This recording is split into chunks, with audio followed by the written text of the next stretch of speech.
So this scene takes place at some form of a complex, and I think the police probably had a tip or they were told by somebody that there's drug activities going on in there. So there's this group of 12 to 15 Nigerian men in this complex. The police are trying to break the gate so they can get in. Some of them I can see they've got some crowd control shields and stuff like that. So they came prepared. And these Nigerians are shouting and throwing dustbins at them.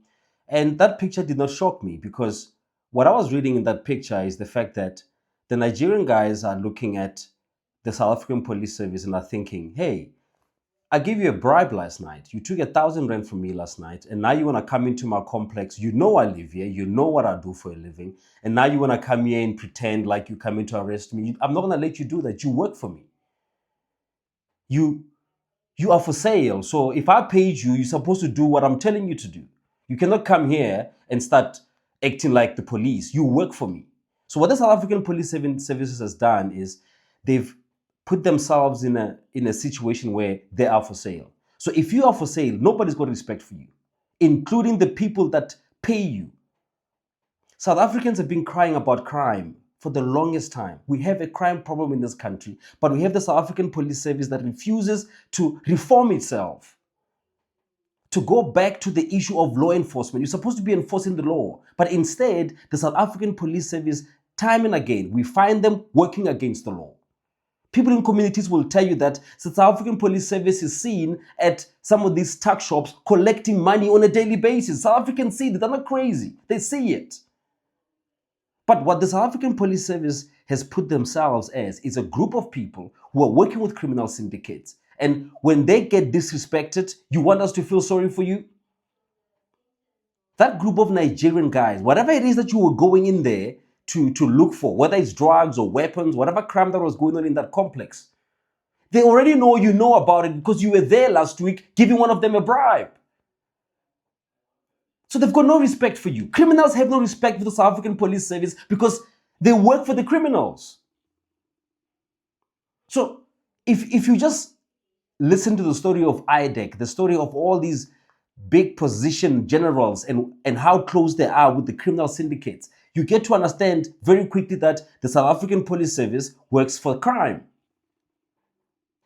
You have a situation where people get arrested for being here illegally. People get arrested for selling drugs. And then the only way to get away from this situation is you just pay a policeman off and then they let you go. Cases go missing. South Africans are reporting crimes on a daily basis, but half of the time they know that there will never be consequences for that crime because the South African Police Service is an organization that works with the criminals. So ask yourself, you are being disrespected by that group of Nigerians because they know that you work for them. They give you money all the time and you take it and you let them go. You let them go. And if they're carrying drugs, those drugs are gonna end up in a young person, a South African youth, and then it's gonna end up in their blood. They're gonna get addicted, and then they'll just have their lives like just wasted away. So you are the South African Police Service. You're supposed to be protecting South African citizens, but instead you're working in cahoots with criminals, sometimes even transporting the drugs themselves for the criminals. There's cases where the police were caught transporting drugs. So when we hear about missing drug cases, we're not shocked. The police are caught taking bribes from drug dealers, taking bribes from people who are doing activities that are criminal. But as the police, you're supposed to arrest them and bring them to justice so you can protect South Africans instead. You work with them. So when that group of Nigerians is looking at you and throwing dustbins at you, throwing garbage at you, they're telling you that you are nothing to us. That's why they're throwing dustbins at you to say, you're nothing but garbage. How can you come in the evening to take money from me and in the morning you want to stop me in the roadblock and touch my car? Who do you think you're dealing with? You work for me. So if you look at the symbolism of that situation that happened there, a group of Nigerians, if there were a few, maybe 10, if there was a lot of them, maybe 18, shouting at our South African Police Service and then saying all sorts of things about them. You know why? Because they know them. They know each other. So the thing that happens there is they have a relationship. The relationship is a criminal relationship. So now you want to come and act like the good guy? It doesn't make any sense.